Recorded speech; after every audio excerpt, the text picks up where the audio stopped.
আজকে রান্না করব শাহি মোগলাই বিরিয়ানি। আসসালামু আলাইকুম ভিউয়ার্স, আশা করি সবাই ভালো আছেন। আলহামদুলিল্লাহ আমরাও ভালো আছি। আজকে আমি একটা শাহি মোগলাই বিরিয়ানি রেসিপি এনেছি আপনাদের জন্য, একদম শর্টকাটে। যাই হোক, প্রথমে হচ্ছে এখানে আমি মুরগি নিয়ে নিয়েছি, ব্রয়লার মুরগি, রেগুলার কাট করা। এটা ধুয়ে ডিপ ফ্রিজে রাখা ছিল, ওখান থেকে নিয়ে নিলাম।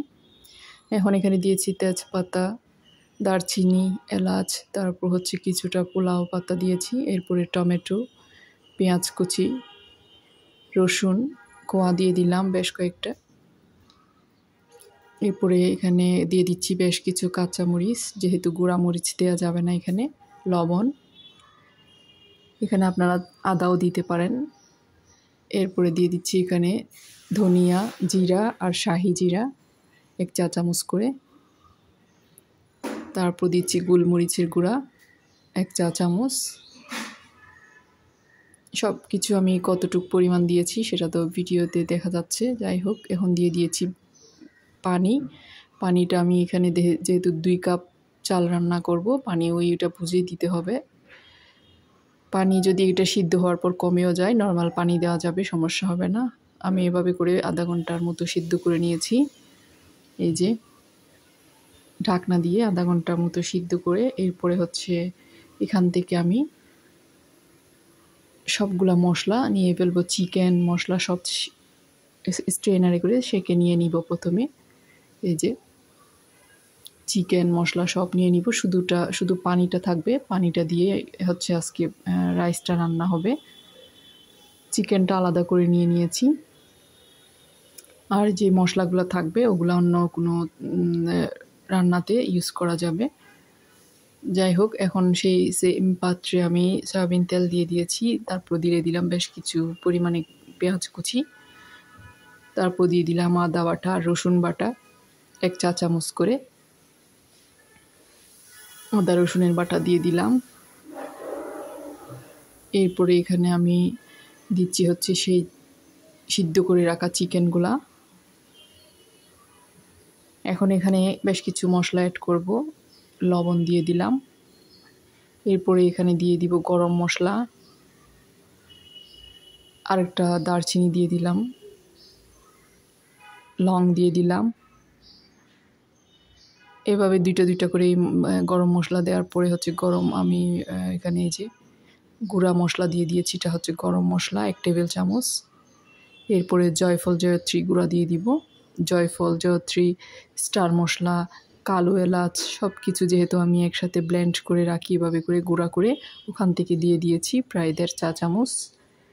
জয়ফল জয়ত্রী সব রকমের মশলা আর কি, স্টার মশলা, কালো এলাচ সব কিছু মিক্স করা এখানে দিয়ে দিয়েছি প্রায় 1.5 চা চামচ।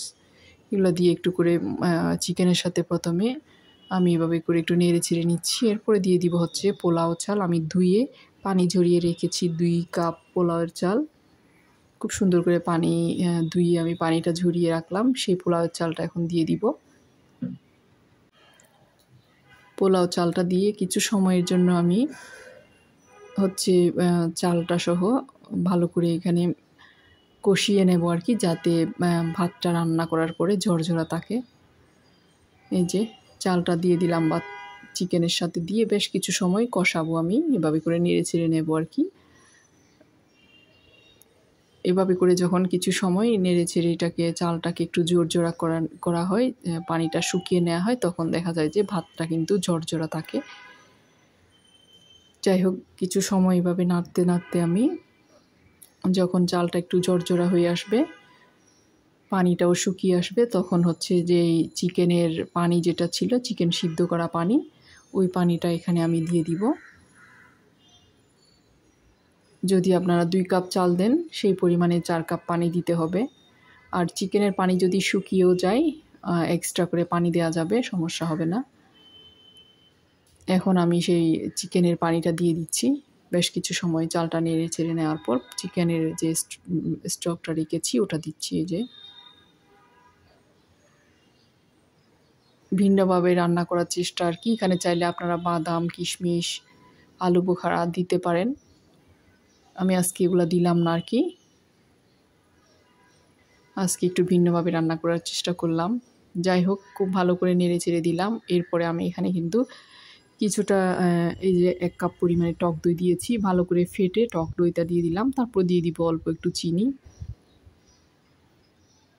অল্প পরিমাণে চিনি দিয়ে দিব 1/2 চা চামচ কিংবা 1 চা চামচ। চিনিটা দেওয়ার চেষ্টা করবেন, চিনিটা দিলে কিন্তু স্বাদের ব্যালেন্সটা ভালো হয়, খেতে খুব ভালো লাগে।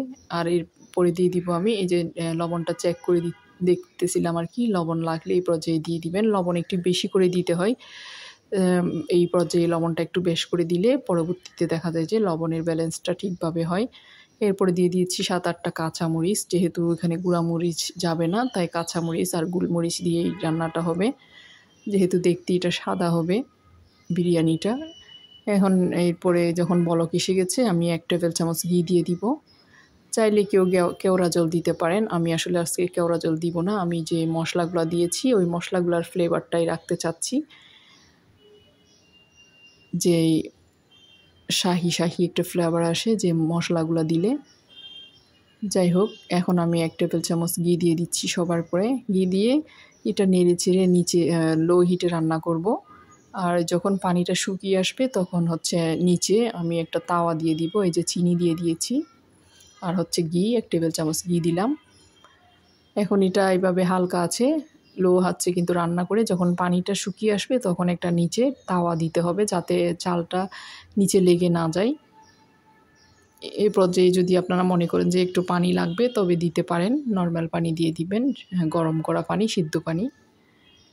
এই যে আমার রান্না কিন্তু হয়ে গিয়েছে আলহামদুলিল্লাহ করে, খুব সুন্দর ঝরঝরা, অনেক মজার একটা রেসিপি, খুব সহজ কিন্তু রান্নার মধ্যে একটা ভিন্নতা আনার চেষ্টা আর কি। সবসময় একঘেয়েমি রান্না না করে মাঝে মধ্যে এভাবে করে একটু ট্রাই করে দেখলে ভালো লাগে, নিজের কাছেও ভালো লাগে আর খাবারের স্বাদটাও একটু ভিন্ন ভিন্ন হয়। এই যে সাদা পোলাও, সাদা বিরিয়ানি, এটাই হচ্ছে মোগলাই বিরিয়ানি। মোগল আমলের যে রাজা বাদশাহ ওনারা এইভাবে করেই কিন্তু রান্না করতেন।